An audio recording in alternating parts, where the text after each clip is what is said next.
How you doing, everyone? This is Matthias Atva from Dreadnought, your Dreadnought PS4 replay guy. I finished the Dreadnought 4-part Officer Briefing review series in December of 2018. The series went well and helped many players, new and old, tackle the daunting task of choosing which officer briefings to grind through to optimize their builds and give them an edge over other players. For a while in mid-2018, the Dreadnought meta was really focused on acquiring officer briefings and trying to find game-breaking combos and even exploits to give them an edge. This flurry of excitement died down though, as most players soon realized what I had been saying all along.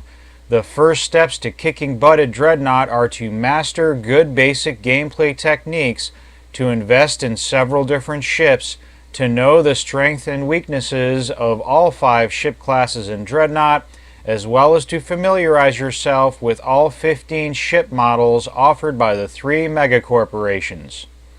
I can remember at least 3 players who were stubborn and played only one ship and invested dozens of hours grinding through officer briefings to try and improve their gameplay, only to be met with frustration when they got raffle stomped in match after match.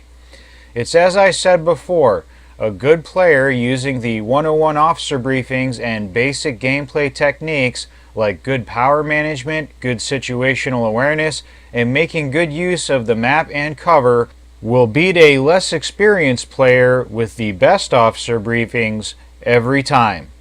Even though I have had all the available officer briefings for some time now, I used many of the basic 101 briefings in most of my builds and still use some of them in many of my builds today, especially Gunnery 101 and even Engineering 101.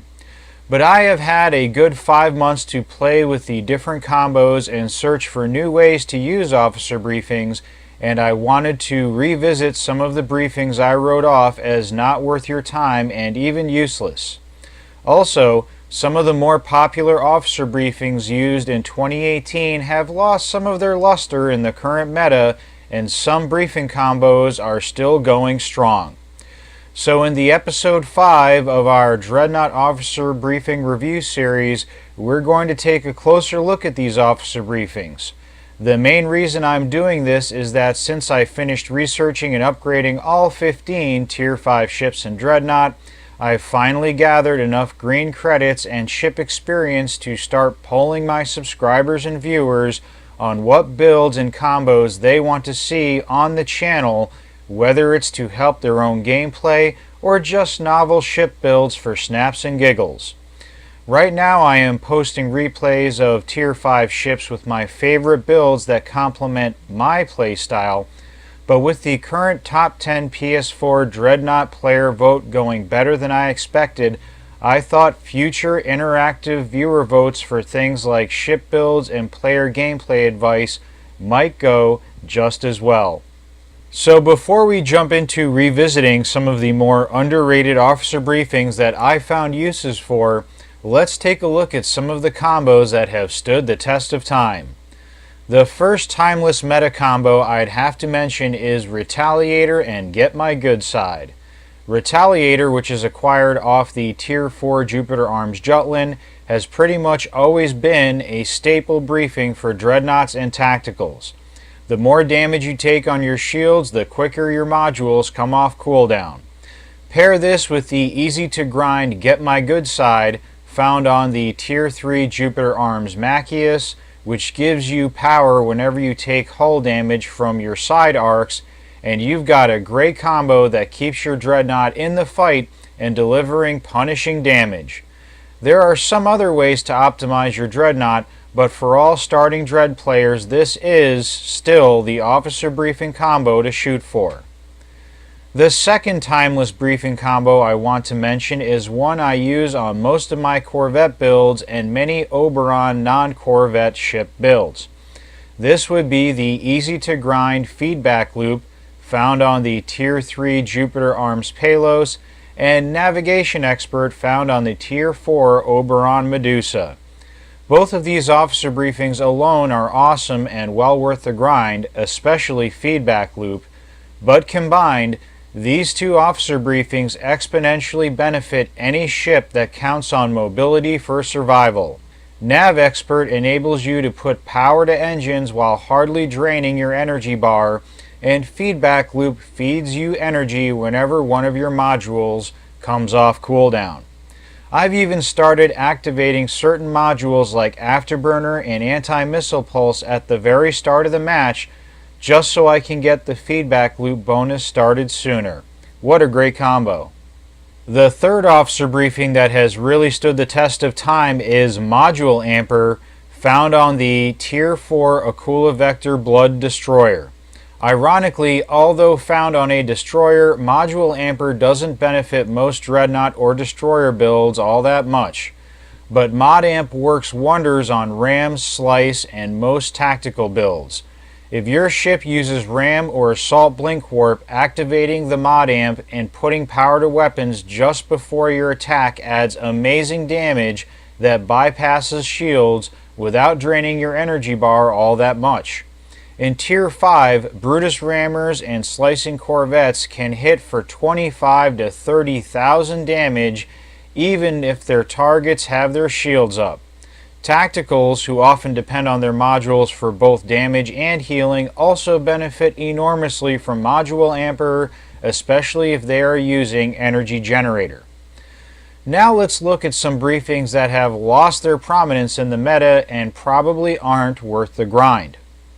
Adrenaline Rush, which was once the go-to briefing for tacticals and some dreadnoughts in 2017 and early 2018, just isn't worth grinding through the Tier 4 Akula Koshei unless you really like that particular ship. And even then, most Akula tactical fans don't use this officer briefing.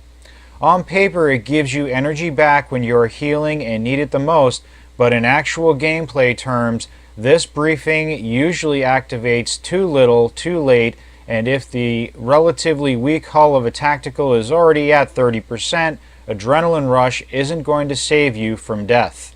Likewise, Survival Instinct, found on the Tier 4 Jupiter Onager, only activates when you are almost dead, and cutting your reload time in half is of little to no benefit.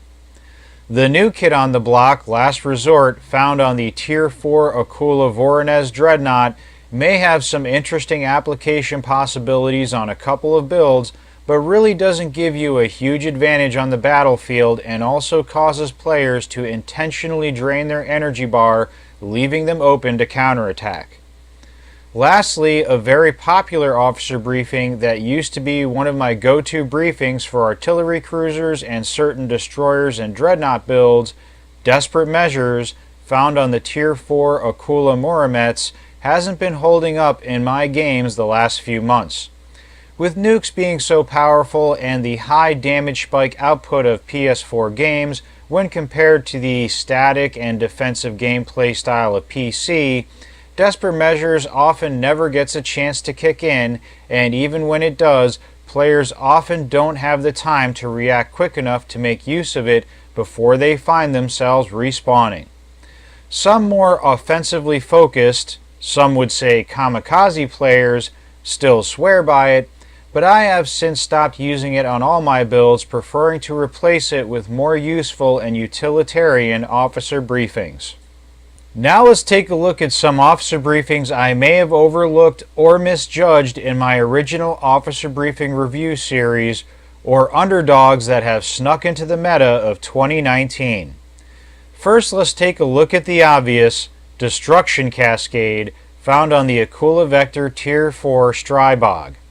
My original problem with Destruction Cascade is that if you use it on a Corvette or Destroyer, it often gets you in more trouble than it's worth. It subconsciously forces you to take risks and acquire new targets to take advantage of its generous 30% damage bonus, often leading you into bad tactical decisions and situations. However, I've been using Destruction Cascade on my Gora and most of my artillery cruisers.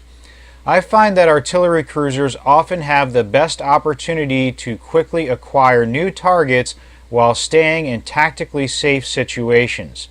This means that Destruction Cascade offers a low-risk, high-reward damage buff that can quickly be used on one target after another.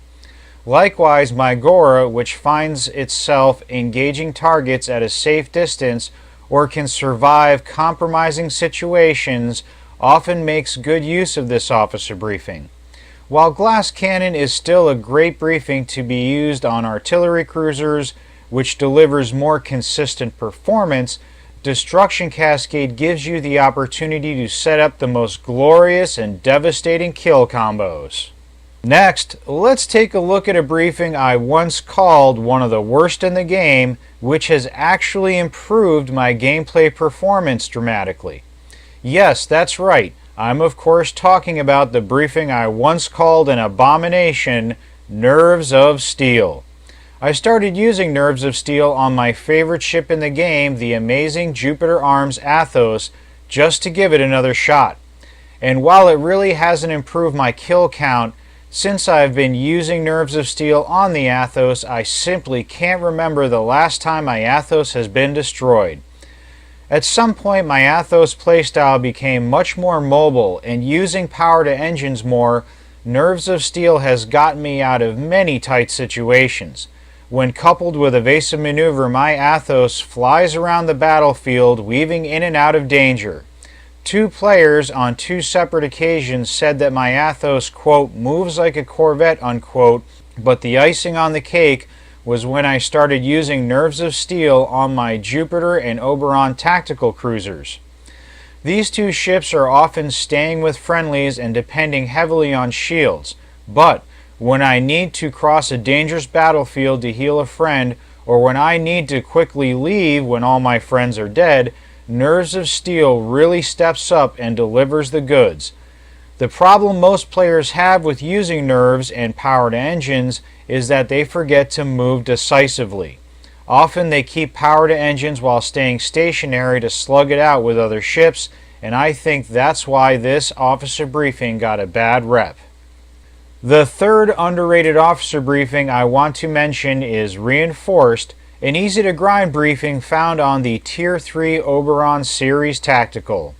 At first I dismissed Reinforced because its penalty of 20% extra module cooldown time did not overweigh its 18% hull bonus. Then, as many of you may know, I decided to min-max my Gora build and make its hull as tough as, or tougher than many Dreadnoughts, mainly for snaps and giggles. However, by choosing low cooldown but effective and efficient modules, the Gora's thick hide with Reinforced equipped produced a brutal, near-indestructible monster that often out-tanked and outperformed most players' Dreadnoughts.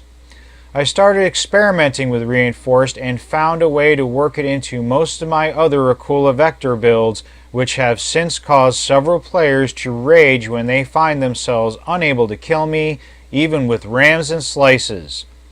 Using low cooldown modules or officer briefings like Retaliator, Reinforced worked great on my Monarch, on the Netron, the Octa, and even the Svarog, which brings me to my honorable mention, Communications 101. While Communications 101 is still a pretty poor briefing when compared to other officer briefings, I have found a use for it.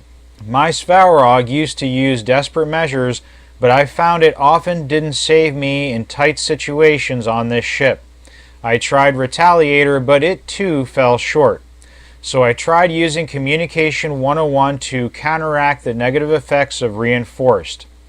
With the extra hull from Reinforced and the Armor Amp module on my Tier 5 Aquila Vector artillery, the Svarog has become a very tanky nuisance on the battlefield, delivering shot after punishing shot while shrugging off most attacks. Well, that wraps up my Part 5 in the Officer Briefing Review series. If you didn't catch Parts 1 through 4, you should check them out and get an edge on your opponents by knowing what all the various officer briefings do in Dreadnought and give you some direction on what to grind for when you are ready to start collecting your briefings. Well, that's it from me for now, and I'll see you soon in Sinley Bay.